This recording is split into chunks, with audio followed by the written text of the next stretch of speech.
firstborn son. This is the story of their complex relationship.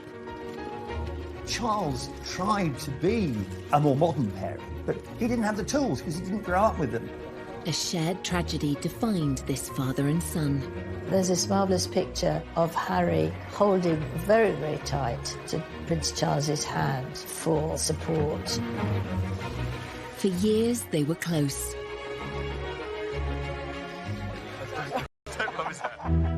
Until a shocking interview exposed the cracks in their relationship. Trapped within the system, like the rest of my family are. These are seismic statements to make. Charles would have felt very exposed by his son. Tonight, royal insiders explain how this relationship fell apart. He said it was the most terrible thing to make William and I walk behind our mother's coffin. It should not have been allowed. The damage is done. The relationship that I knew can never be like that again. Prince Philip's funeral was an opportunity for reconciliation, but what really happened? I think you could see clearly at the funeral how emotional Prince Charles was. Part of that was the problems with his relationship with Harry. And what lasting effect will this royal rift have on the House of Windsor? Of course, Harry wants to protect his wife, but is it at the expense of bringing down his own family? Tonight we ask, will Charles and Harry ever repair their damaged relationship? There's no doubt the gulf between Charles and Harry has widened considerably. It will be very difficult to bridge that divide in future. I can't see how they can do it.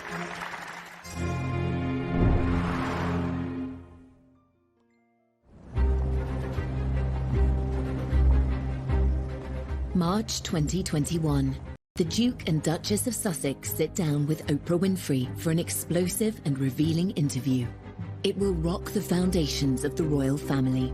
Please explain how you, Prince Harry, raised in a palace, in a life of privilege, literally a prince, how you were trapped. Trapped within the system, like the rest of my family are.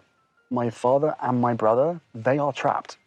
Harry's claims exposed the unhappiness of the couple's life behind palace walls. They also revealed the full extent of his estrangement from his family, particularly his father. The person that was really sort of knocked to the ground in that interview with several punches was Prince Charles. 100%. The takeaway from that interview was that there is a real rift, there is real distance, there's real anger. You could see that it was, but at the same time he wanted to. He wanted to get a message through that he has struggled deeply with what's been going on, and there are definite fractures in the relationship. These are seismic statements to make about one's own family members. And I wonder whether, from Charles's point of view, he would have felt very exposed by his son. The Sussexes' interview with Oprah had echoes of another controversial royal interview, which took place in the 1990s, when Prince Charles spoke frankly about the state of his marriage and confessed to cheating on his wife, Princess Diana. Did you try to be faithful and honourable to your wife when you took on the vow of marriage? Yes, absolutely. And you were? Yes. Until it became irretrievably broken down. In the back of Charles' mind, there would have been a certain amount of guilt because it would have brought up memories of his own attempt way back in 1994 to get the media on his side. So on the one hand, he was being criticised by Harry and was probably very upset by that. But on the other hand, it's very difficult for me to sort of attack him for doing something which I myself did, you know, when I was young. Every single time anybody agrees to one of these huge interviews, they're doing it for one reason and one reason only. They're doing it to put their side across because they assume that when they have done that, everybody will be on their side and love them even more. And we've seen so many times in the past how mistaken that can be. While Charles's interviews stunned the world in the 1990s, his son's revelations may have gone a step further and hurt those closest to him, including his father. There's no doubt the gulf between Charles and Harry has widened considerably. I mean, I think if they're not careful, it will be very difficult to bridge that divide in future. I can't see how they can do it. Grant Harold was a former butler to Prince Charles. He witnessed firsthand the loving bond the royal father and son once had, which has now seemingly been lost. The damage is done, and that makes me sad, because the relationship that I knew, which was a loving, caring, fun relationship, can never be like that again. Prince Harry's decision to speak so candidly was a dramatic move. To understand why it happened, we must return to the beginning of Harry's life and consider events that took place soon after he was born. 15th of September 1984. Well-wishers around the world celebrated the birth.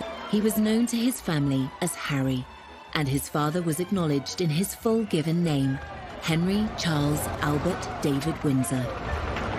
At the christening, they were both looking incredibly happy. William was a tearaway, he was running around like mad, but Harry was quiet and peaceful. In public, Charles and Diana were delighted by Harry's arrival, but in private, they're said to have clashed over how to raise their sons. Diana wanted them to experience the real world with a degree of freedom, a concept that Charles may have struggled with. Diana would, take them to what became a favourite with Bill Wyman, the Rolling Stones' Sticky Fingers in Kensington Church Street. The Prince had a slight problem with it, because I remember once when they came back, there was this look of horror across the Prince's face, because he couldn't actually work out why, with a brigade of good chefs at Kensington Palace, Diana would have to take them for a burger. Prince Charles tried hard to be close to his sons, but the formality of his own royal upbringing meant he wasn't the hands-on parent that Diana was. Charles didn't receive any parenting. His parents were away when he was very young. He was left with nannies in that very Victorian way. Granny was christened in this. And although Charles tried to be a more modern parent, he didn't have the tools because he didn't grow up with them. Looks remarkably well despite it. Some say that Charles's reserved parenting style made him a distant presence in Prince Harry's life. Although Charles is very sensitive and very caring, he never really could show it in the same way as Diana. And Charles was a huge workaholic. Charles wouldn't just stop his work just because he had his sons for a day. Whereas I think with Diana, she always made sure that everything was done for them. Diana, she actually joined in their games, whereas Charles would have said, off you go. He wouldn't have joined in. He's too stiff, he's too old-fashioned. Charles and Harry's relationship was already strained, but then the family suffered the ultimate tragedy, and decisions would be made that would affect their father and son bond forever. He said it was the most terrible thing to make William and I walk behind our mother's coffin. It should not have been allowed.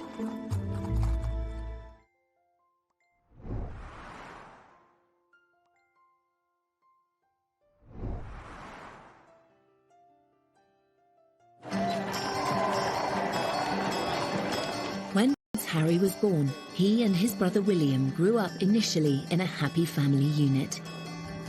But there were growing signs of tension between their parents. Diana said that during her pregnancy, but that it all went wrong after Harry was born. If these marital struggles created a distance between Charles and his young son, things were about to get worse. It is announced from Buckingham Palace that, with regret, the Prince and Princess of Wales have decided to separate.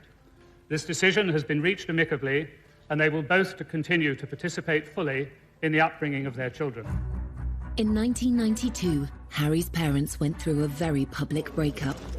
The 8-year-old now struggled as he was bounced between Charles's Highgrove estate and Diana's Kensington Palace apartment. What a child wants is stability, structure, and love from their parents. And that kind of constancy gives children a sense of safety. If they're going between two separate households, that can feel very destabilising for a young child. So suddenly Prince Harry was shuttling between the more relaxed, much more familiar household of Princess Diana and then the more dutiful, strict, timetabled household of Prince Charles. There was this sort of natural gravitation towards Diana, simply because Diana was the provider of the fun things that boys at that age actually wanted. Charles, interesting enough, acknowledged that William and Harry were both happier and engaged when in the company of their mother. And in that respect, one has to applaud the Prince of Wales, because he could see that his children were happier in those early days with their mother rather than him. Harry was caught between the world of royal formality set out by his father and the more carefree mindset of his beloved mother.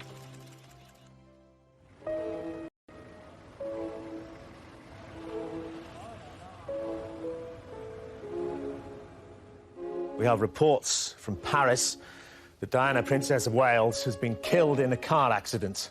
Prince Harry had been with his father at Balmoral when the news broke of his mother's death in August 1997. Prince Charles tried to offer his young son the support he needed. Charles had this huge responsibility to protect the boys. And there's this marvellous picture of Harry leaning down to look at the notes and the flowers, holding very, very tight to Prince Charles's hand for support. It's a very, very moving moment, I think. In the immediate aftermath of Princess Diana's death, Prince Charles was very protective of his sons. He was determined that William and Harry would be shielded from speculation, from the press, from intrusion, and from people looking at their grief. At the funeral, however, it was a different story around the world. The private mourning of Diana's sons was on full public display. Princess Diana's funeral was one of the, and I say this as someone who was there, it was one of the most extraordinary things, I think, in the last century. It was a sort of maelstrom of grief, of astonishment, public display. Well, in the middle of all this vast sea of passion and emotion and public mourning, was a little boy. What we saw was the boys taking on the duty role. We see them doing their job, walking behind their mother's coffin. It is a deeply personal loss. And then to find yourself in this arena, surrounded by people openly grieving, weeping, throwing flowers, wanting to touch you, robs them of their own private grief. The royal family are very good at knowing what the public want. They're very good at putting on a show. They served up their grief in a ceremonial way that satisfied the millions. Prince Harry must have felt like a fish in a goldfish bowl, being stared at by the entire world, probably at the absolute worst point of his entire life. In later years, the adult Prince Harry would reveal his discomfort about the role he had played. It raised questions about why Prince Charles allowed his sons to be so exposed on such a traumatic day. I went to Kensington Palace and for an interview with Prince Harry, and we were making sort of politish conversation, and he suddenly stopped, was very silent, and then he said, "It was the most terrible thing to make William and I walk behind our mother's coffin. It should not have been allowed." This went worldwide because he'd not really spoken about that before. And looking back on that terrible, tragic day, you realise that he was absolutely right. Clearly, it was a traumatic moment for him. Clearly, it's something he wouldn't make any child do himself. Clearly, he remembers it. So there's always a struggle for Prince Harry, and indeed for Prince William, between how they feel as bereaved sons and what they have to do as public figures. In the years following Diana's death, Charles tried hard to fill the void she left by embracing life as a single parent. Prince Harry's energy and enthusiasm delighted the press and his father, though a request for a closer look at those brightly coloured mini skis. Thing straight after Princess Diana's death is the behaviour and the actions of Prince Charles. He stepped up his parenting game, his parenting skills. He became a very much full-on and hands-on father for those boys. Prince Charles arranged for the Spice Girls to meet Harry, and for a 12-year-old this was beyond exciting. And they were very nice to him, they cuddled him, they had lots of pictures, and he said to his dad afterwards that it's, you know, one of the best days of my life meeting them. So he did try, although he seem to be a bit square, the Spice Girls at the time were all the thing, and he did try and do something that would please Harry and give him a few moments of happiness.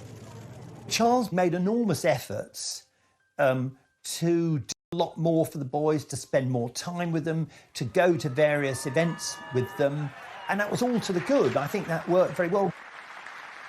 Following the breakdown of his marriage to Diana, Charles's standing with the public had been at an all-time low. Just a few years later, he was becoming a hit with the world's media. Charles was under so much pressure. He'd been criticised so much through the disintegration of his marriage to Diana. He was very self-consciously promoting this idea of him as being close to the two boys. This was really to try and overturn the earlier image of him as cold and aloof, while Diana was warm and fun. Help! What?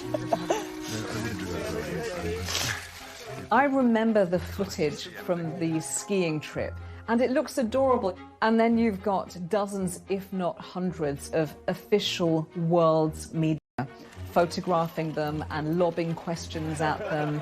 My arms aren't long enough to get around there. And making sure that all those lovely father and son smiles are captured. Don't love his hair. There's always been a huge desire from the press to have photos of Charles and Harry and William. Charles's attitude was very much give them a bit of what they want and then they'll leave us alone. But I'm not sure that Harry was ever as comfortable with that. Unknown by the media, the young Prince Harry's frustrations with royal life were growing. This was compounded by the death of his mother, whom he believed had been hounded by the press. When Princess Diana died, Harry was only 12. As time passed, of course, you're going to start questioning, why did she die? Who caused the death? And we can see that from Harry, that he does absolutely blame the press. And it's something that has really, fast forward a few years later, that's when we really start to see Harry, in a sense, acting out, but who can blame him? As Harry grew from a vulnerable young prince mourning his mother into a rebellious teenager, stories of his nighttime escapades became regular front-page news. Harry's teens, by his own admission, were a very troubled time for him. Smoking and drinking too much, getting into trouble at school, cries for attention. It was one thing after another. They still me and I still read them. Why, I do not know, but I have to read them just for peace of mind, just to know what they've written and to see who wrote it and see who took the photographs, you know, write that down for later. When I was there, it was very much the days of when Harry was kind of called the kind of party prince. I remember on occasions, like on a Sunday morning, there'd be whatever Harry'd been up to the night before would be in the press. And then, obviously, I'd see him and I'd say to him, well, you had a good night then, kind of thing. And I'd have a laugh. And luckily, he would have a chuckle and he would go, maybe, you know, kind of thing. In 2002, newspapers revealed Harry had been caught smoking drugs and drinking underage in pubs near his father's home, Highgrove in Gloucestershire. For Charles, this was one misdemeanour too many. He sent his son for a day's visit to a drug rehabilitation centre.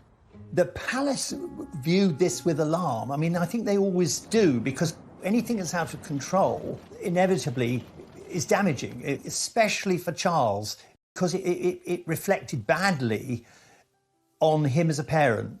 Prince Charles has got a lot of support today, not least because this is a situation that thousands of parents in Britain have faced. He insisted Harry should visit a drug rehabilitation centre. I think the idea was that it would give him a shock. He would go there and see, you know, what it was like if you allowed drugs to sort of take over your life. I suspect Prince Charles did that because in the eyes of the public, that's what the public wanted to see or felt that he should do. But at the end of the day, you know, there's a lot of, rebellious children who in normal families will do a little bit of underage drinking. So I think it's what do we need to show the public that we're doing in order to sort of hone in this behavior. Did this attempt at intervention by Prince Charles offer his son the support he really needed? I wonder whether, if that's the case, Harry would have felt, shortchanged. What I really need, Dad, is a lot of love, attention, structure. I need more face-to-face time with you because I'm struggling. This is a cry for help. I need you as my parent to step in and help me. So there might have been some tension around what was happening at this point in time. This would not be the last time Prince Charles would need to step in and make a critical decision in his son. Of Charles, the father, doing something that Harry, the son, didn't like.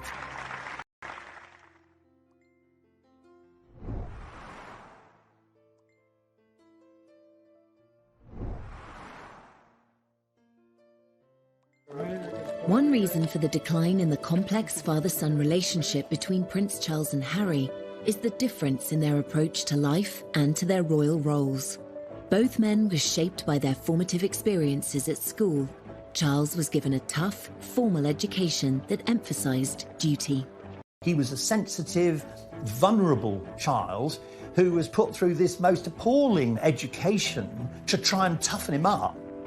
From the age of 13, Charles was sent to Gordonston School in northeast Scotland, just as his father had been before him.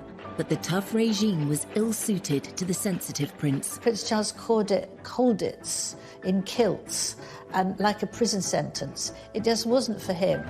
Prince Charles was bullied at school from end to end. He was completely and utterly, solidly miserable for the entirety of his time there. By contrast, Harry's school days at Eton were more sedate. Not as academic as his father, he was certainly more popular. Charles likes book learning. He wants to get the answers to his questions by going to the library and studying. Prince Harry's energy is really the opposite. Prince Harry is not shy and retiring or stiff or staid. He's not crusty or dusty. He is naturally athletic. He's naturally outdoorsy. Harry said that he decided very firmly that he wanted to mix with the bad boys, and he played lots of tricks. While Charles attended Cambridge University, Harry's modest academic record did not push him into higher education. Yet both father and son spent time in the armed forces, developing their sense of duty. Exams never been my favourite, and I always knew that I was going to find it harder than people, but I'm through that now, and finally got hands-on to a job that I absolutely adore. It is still hard work, but I'm better than William, so it's fine. Yeah. Going into the military is actually quite traditional for male members of the royal family. You do your stint in the military. It's a very 18th century idea. Prince Charles and Prince William did their years in the military, but they didn't make it their identity. As heirs to the throne, Charles and William have special roles. Whereas Harry saw in the armed forces an opportunity to create his own identity and purpose. If they said, no, you can't go frontline, then I wouldn't drag my sorry ass through Sandhurst. He could forget about himself as a royal. He could forget about the press intrusion. It was as if his army experience gave him what the colleagues loved him.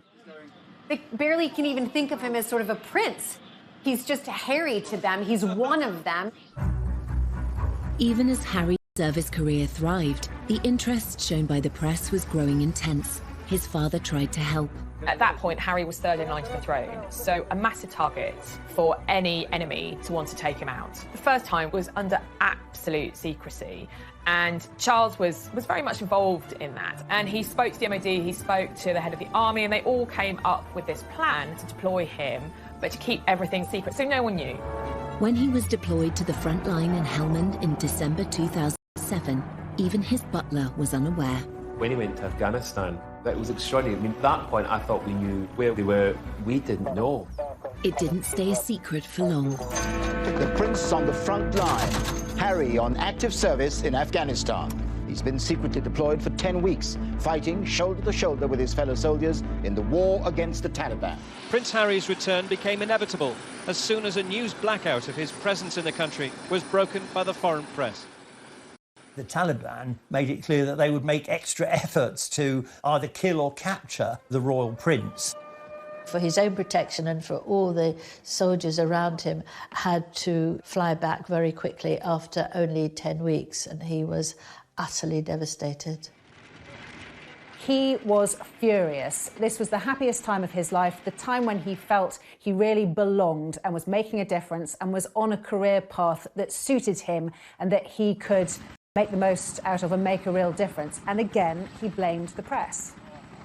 Every time he's trying to be himself, whether that's as a soldier or a young guy that wants to smoke a joint and hang out with his friends, the press gets onto it, and that's another thing he just can't do. I think that came next to losing his mother, really, that he'd lost what he loved to do and where he loved to be, and what was there left for him. Harry seemed to hold the press responsible for his mother's death and for the curb on his service career. Then he discovered that his father was involved too.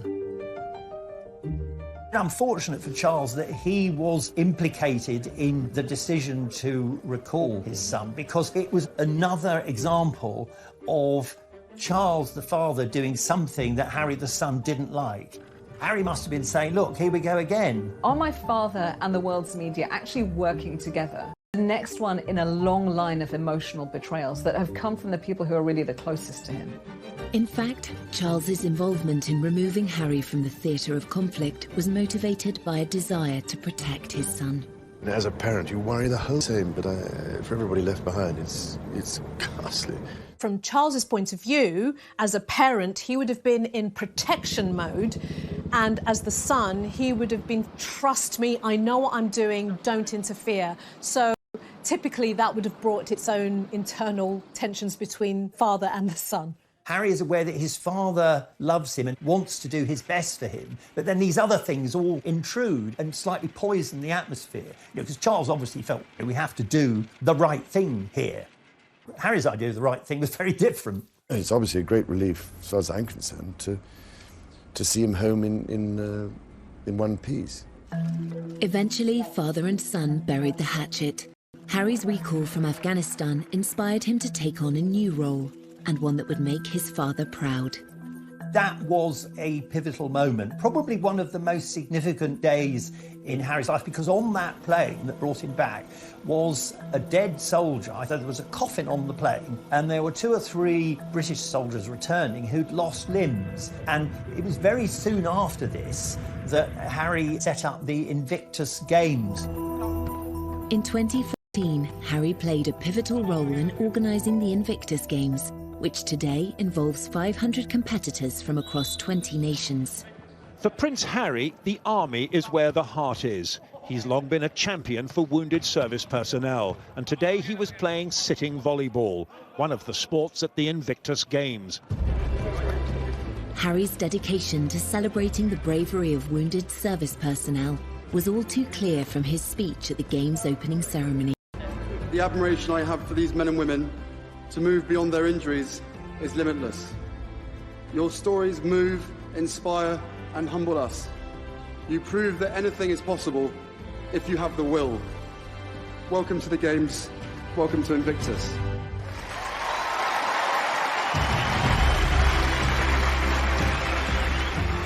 It was to prove a golden period for a now united father and son. Charles was very, very proud of Harry. What parent wouldn't be proud of their child coming through and blossoming and showing real confidence, real purpose, creating something that embraces a huge community? That is a huge step forward. I think it was also a way for him to bring his parents together. So from my father, I've got a sense of duty, a sense of continuity, a sense of my responsibility as a royal. I'm not going to be the rebel anymore. And then from his mother, he has the human rights aspect, the international aspect, the charity aspect. And those two things fused together really powerfully, and they're still fused together. Much in conflicts, Harry realised that this spoke to him in a special way. There have been many low points in the relationship between Charles and Harry. The high point, the bit that they will both always remember as a point in time where they came very close. That would be the success of the Invictus Games. I mean, it was almost like, father and son finally found something that would lock them together. With his father's blessing, Harry helped turn the Invictus Games into an international success story, giving a powerful voice to thousands of injured servicemen and women around the world. Harry was now making a positive contribution to the royal family and to wider society. Father and son were now more aligned than ever before, and Harry was soon invited to take on further public duties. Prince Harry was a different type of royal. He was a royal just like his mother, very hands-on. Prince Harry has never wanted to just do the service and the duty that a royal member, must do by simply arriving at an event, giving a speech, waving, and leaving. He wanted to take on more active roles, being very, very hands-on, dancing, hugging. You can't sit there with a stiff upper lip with your crossed arms and not get involved. We knew from the start that these countries were going to be fantastic fun. I've never taken myself too seriously. There's a real contrast between Prince Charles and Prince Harry when they do their royal tours. Wherever they are in the world, Prince Charles does it blatantly as duty. So he's there, and wherever he is, even if it's like 100 degrees outside, he's wearing a very closed suit that's completely buttoned up. And he smiles, nods and waves, and he's jovial, but he's still a little bit stiff. Well, you would be, wouldn't you? You would be washed by all you lot. Prince Harry on international royal tours is clearly having a really good time. We see Harry as much more at ease in his own skin. He had a good template in how he saw his mother behave, and where, he's hanging out with Usain Bolt and he's meeting people and he feels good about himself. This was Golden Harry, the bloke that everyone wanted to go and have a drink with, the bloke that all girls wanted to go and have a flirt with. He was that kind of the action Jackson superhero that had served his country and kind of could do no wrong. Charles and Harry were very close, probably as close as they've ever been. There's a famous Oscar Wilde quote which says about children and their parents. It says, first we love our parents, then we judge them, sometimes we forgive them. For 3 decades, they were moving on and putting the past behind them, as this illuminating interview with Prince Charles from 2018 suggests. Your children always surprise you, really, because you think they pull your leg all the time and appear not to pay any attention at all. In fact, you then later discover perhaps they did. Good Lord, don't tell me you actually listened. Or... The relationship between Harry and Charles has suffered since 2018. So, from a wedding to a breakup, how did Harry's marriage to actress Meghan Markle lead to father and son going their separate ways? Charles admired the fact that Harry was trying to protect Meghan, but I think he was very worried that it would have unintended consequences, which of course it did. I remember getting this email on my phone and my jaw dropped.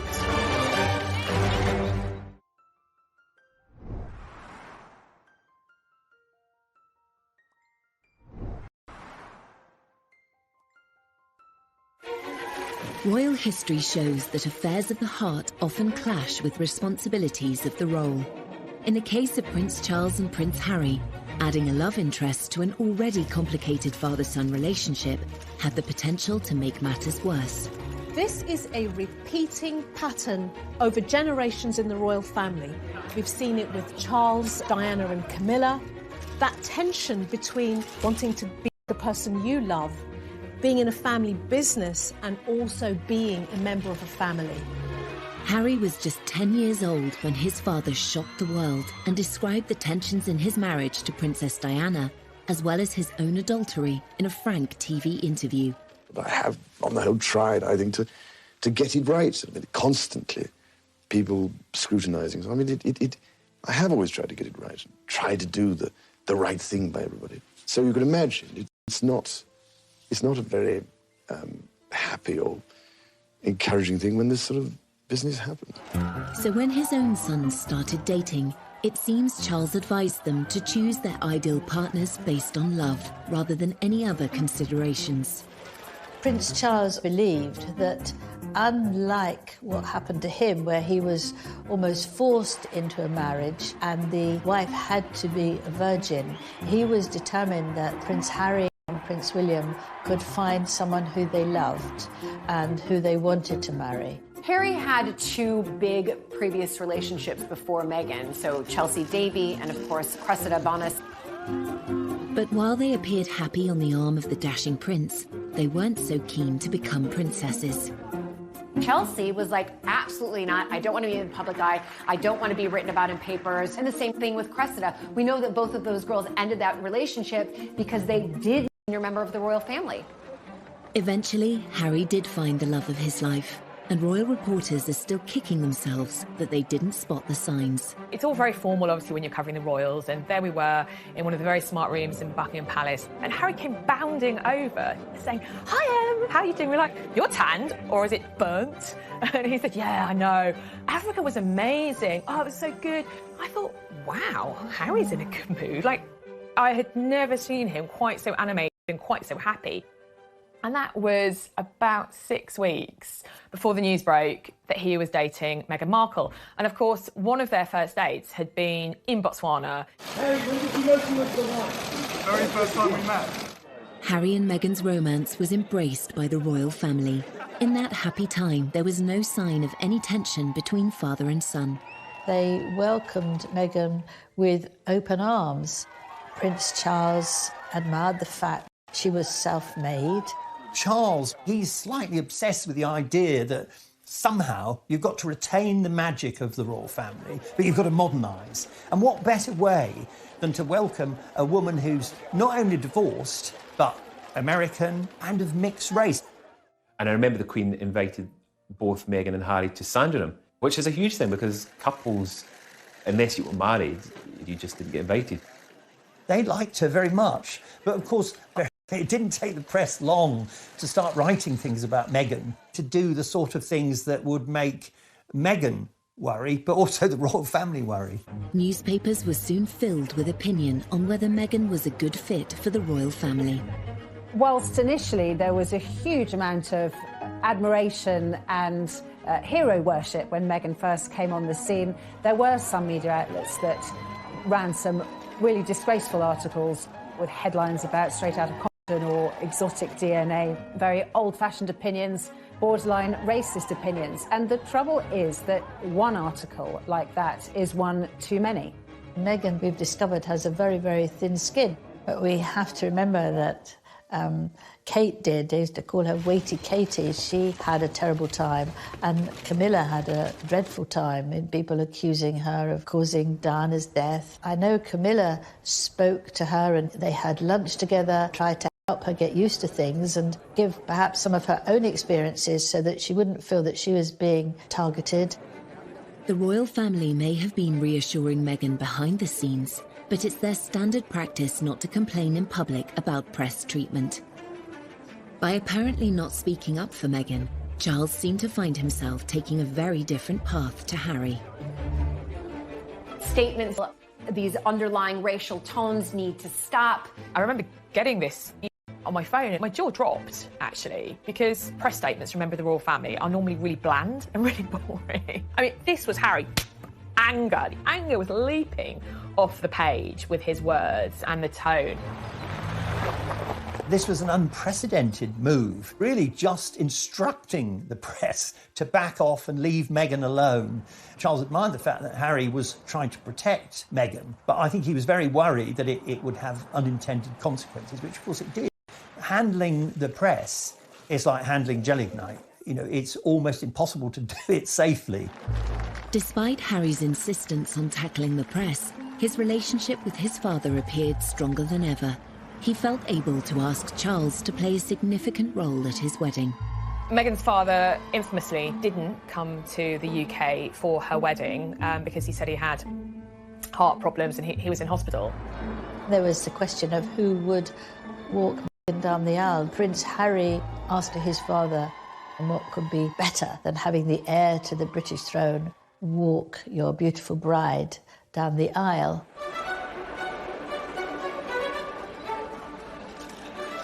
He proffered his arm, she took it. He said, "You look lovely." She said, "Thank you." And they process up to the altar, and there's Harry. And he turns to Charles and he says, "Thanks, Pa."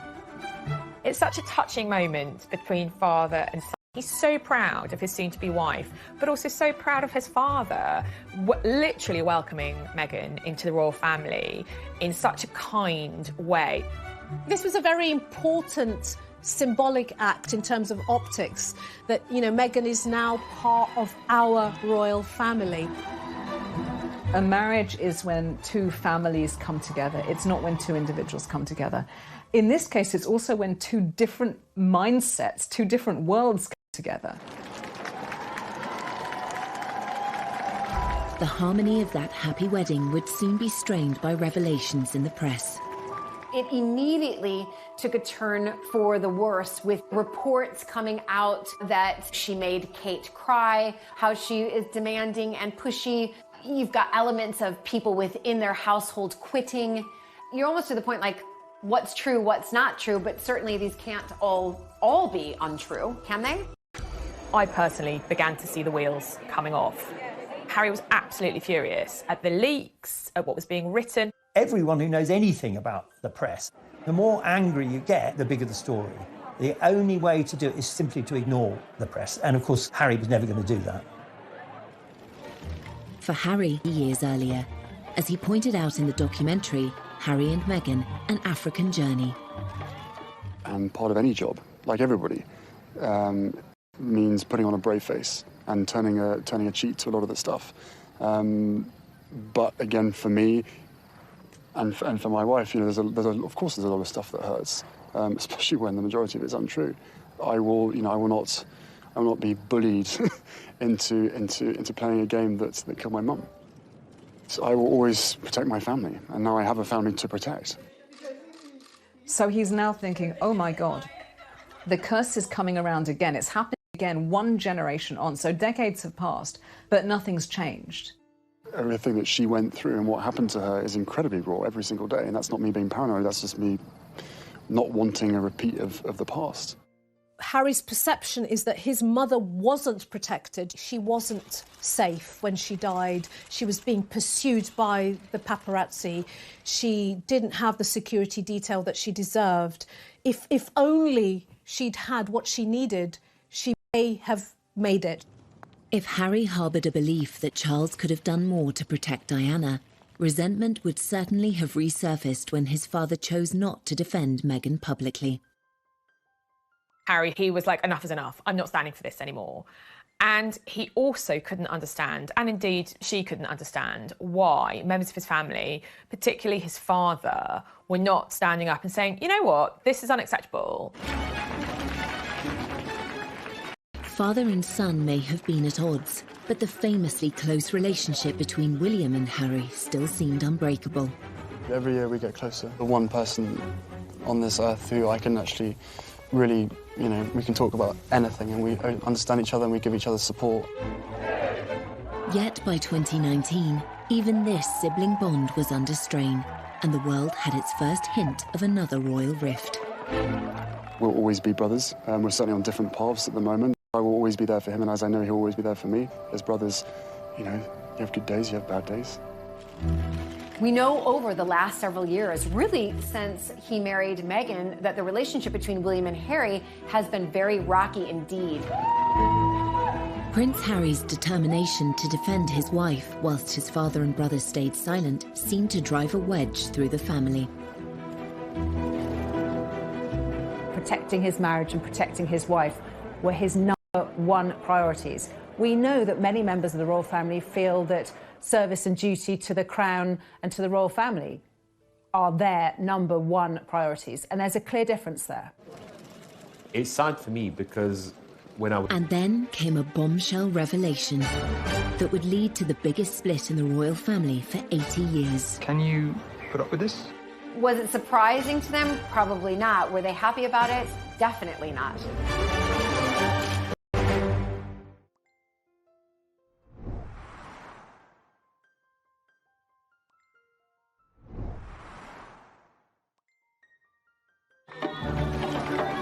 In September 2019, Harry and Meghan were on a 10-day tour of Africa, where they appeared to be embracing their royal roles. The messaging was positive, and I think from Charles's point of view, in terms of the brand royal family, they did a phenomenally good job. I am here with you. mother, as a wife, as a woman of color, and as your sister. Behind the scenes, Meghan was struggling to cope with the burden of royal life. During the filming of an ITV documentary about the trip, she made a momentous decision to speak out. The interview with Tom Bradby was a surprise to everybody, but obviously to the royal family in particular. Perhaps you could just give us an idea of what the last year has been like. It's hard. Thank you for asking, because not many people have asked if I'm okay.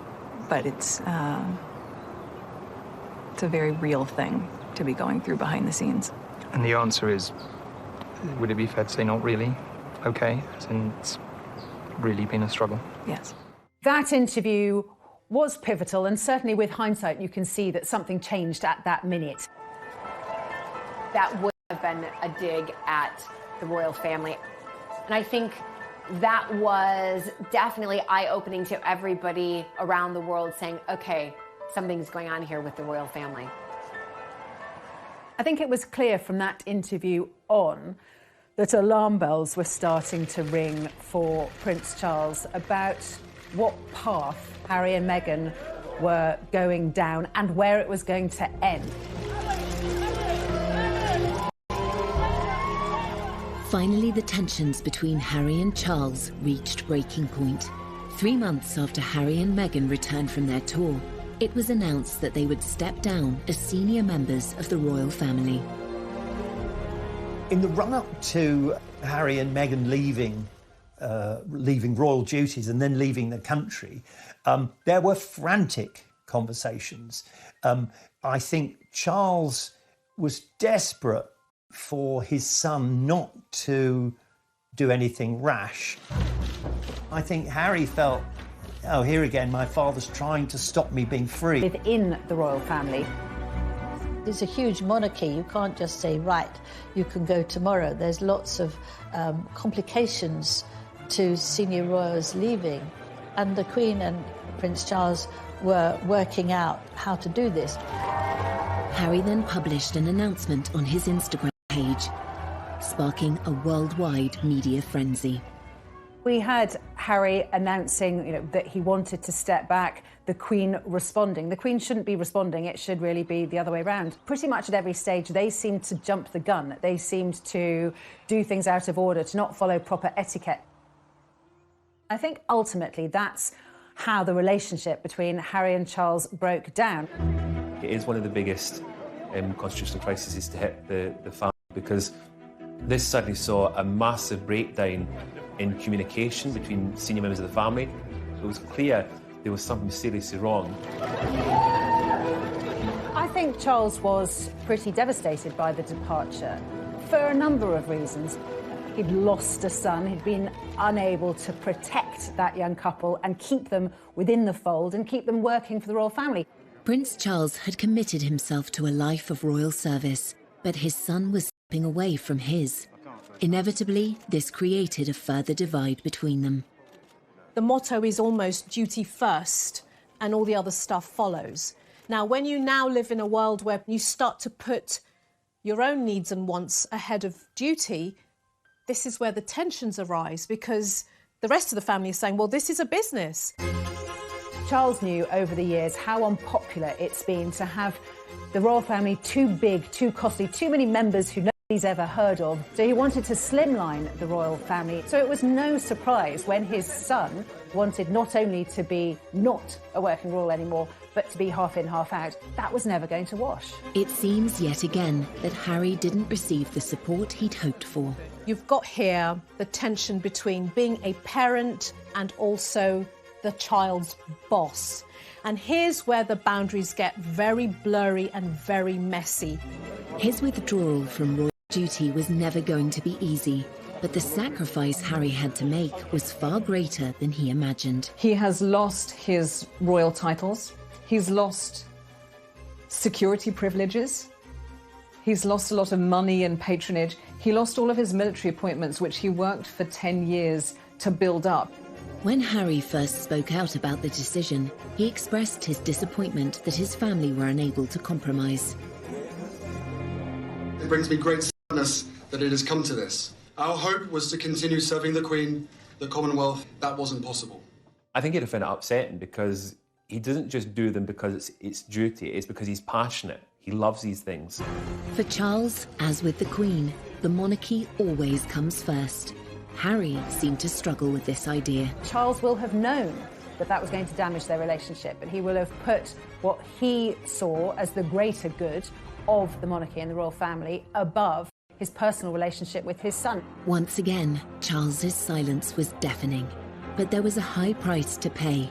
The rift between father and son was growing, and soon the whole world would know about it. Prince Charles loves Harry, but there comes a time when you have to say enough is enough, and that was it.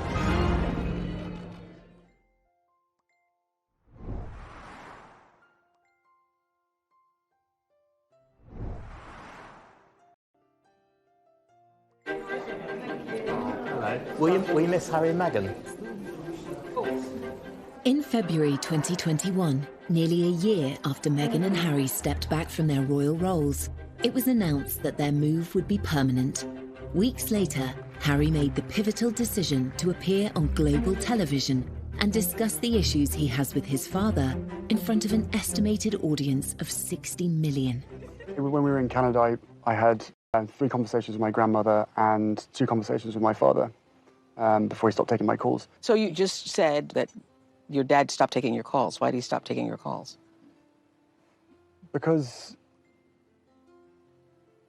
I took matters in, by that point, I took matters into my own hands. There was never ever a time when I worked for Prince Charles and William and Harry that I would never be told not to put a phone call through from the boys to their father. But this is how serious it has become, that he doesn't want to answer the calls of his son. We're told the reason that Charles stopped taking his calls because Harry kept asking for more money. Charles is not someone who likes confrontation, so effectively, he just stopped taking his calls. Charles doesn't have a mobile phone, so it is just literally phoning the switchboard and asking to be put through to wherever he is. Prince Charles loves Harry, but there comes a time when you have to say enough is enough, and that was it. And they got back talking on the phone a short while afterwards. Harry also disclosed that Charles had put an end to the private funding he was providing for his son. My family literally cut me off financially, and I had to afford security for us.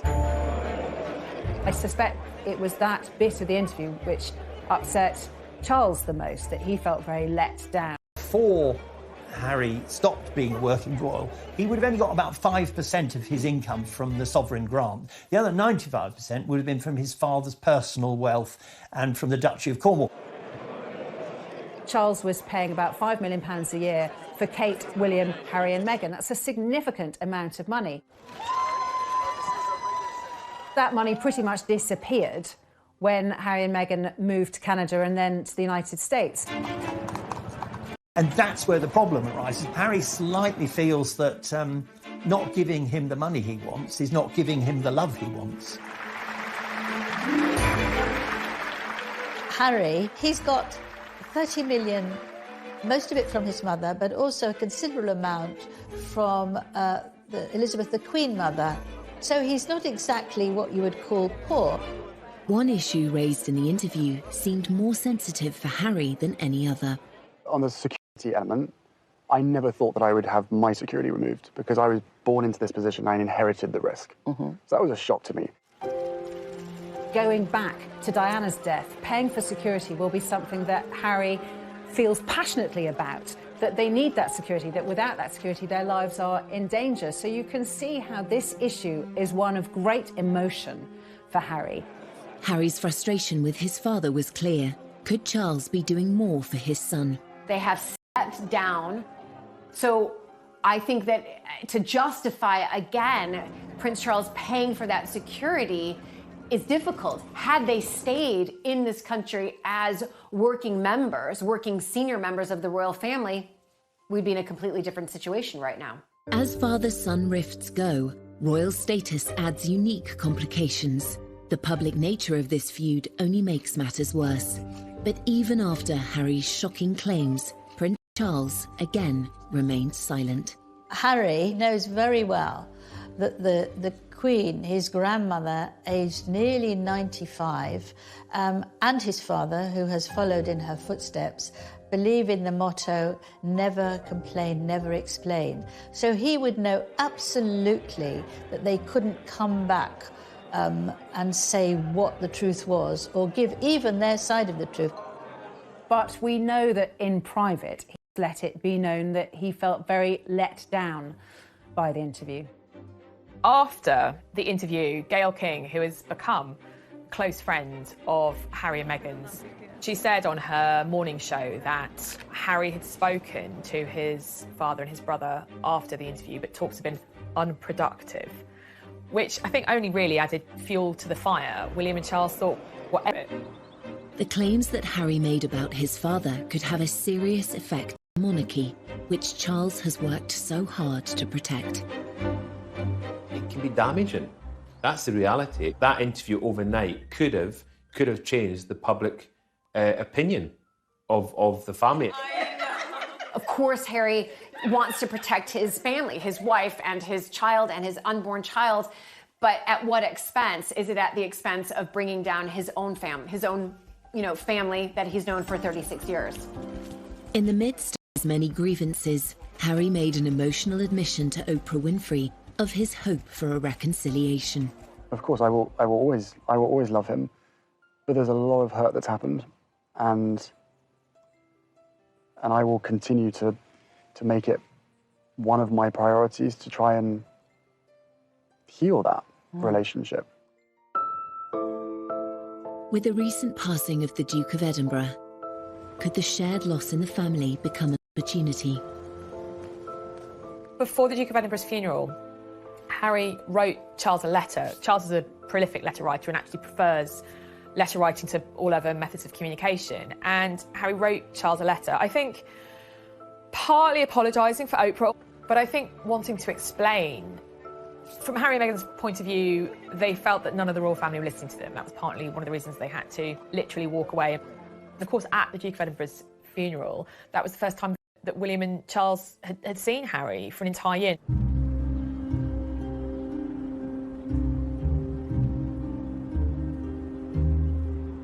I think you could see clearly at the funeral how emotional Prince Charles was. He seemed to be more willing to show that side of himself, that raw emotion. I do wonder if part of that was the problems with his relationship with Harry. The Prince of Wales, I think he's anxious, like any father, to put right what is wrong. He is a very caring person. I witnessed that firsthand when I was working with Diana. Whatever protocols he abides by, which he does, of course, he will have an undying desire to make sure that his children are safe and happy. Charles's last-minute decision to break with protocol and have his family leave the chapel walking side by side rather than being driven seemed to be a positive step in rebuilding bridges. I think that this was probably done to try to force some conversation and perhaps repair some of those relationships that we know are not thriving at the moment. We're told Harry and William haven't spoken back up to Windsor Castle, and then the feed cut. And we're told that Charles also spoke to Harry, his younger brother, and to William when they were in the quadrangle of Windsor Castle. But I'm told that, yes, the three of them did talk, and it was kind of baby steps to repairing those fractured relationships. Well, it is often said that funerals are moments of reconciliation, and that is a sight, let's be honest, that many people really wanted to see, not least those in the family themselves. Whether that's just a starting point to fix the relationship will, of course, depend on what happens behind closed doors. After all that's happened, can the bond between Harry and Charles ever be repaired? Emotionally, they seem worlds apart, and I think it's going to take a lot of work from both of them to try and find common ground where they can communicate as father and son. But what I saw from Harry was a lot of deep-rooted pain that may go back quite a long way. There is a need, in a way, to reach the point where Harry forgive Charles for all the turmoil of Harry's early years. And it may be that Harry needs the distance of being in America, not being a royal who works as a royal. He may need that in order to reach the point where he can forgive Charles. Like with any relationship, relationships can be repaired with a lot of hard work and, to be honest, a lot of time. And I think in this case, a lot of time is going to be needed.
vulnerable child who was put through this most appalling education to try and toughen him up.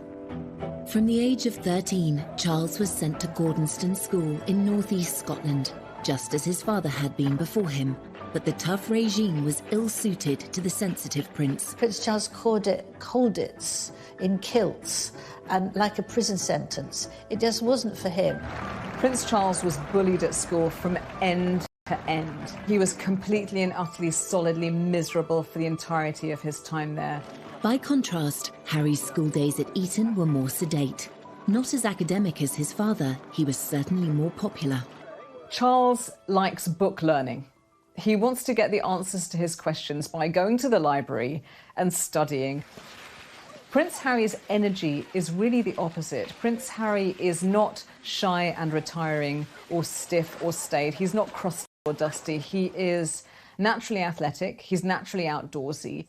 Harry said that he decided very firmly that he wanted to mix with the bad boys, and he played lots of tricks. While Charles attended Cambridge University, Harry's modest academic record did not push him into higher education. Yet both father and son spent time in the armed forces, developing their sense of duty. Exams never been my favourite, and I always knew that I was going to find it harder than people, but I'm through that now, and finally got hands-on to a job that I absolutely adore. It is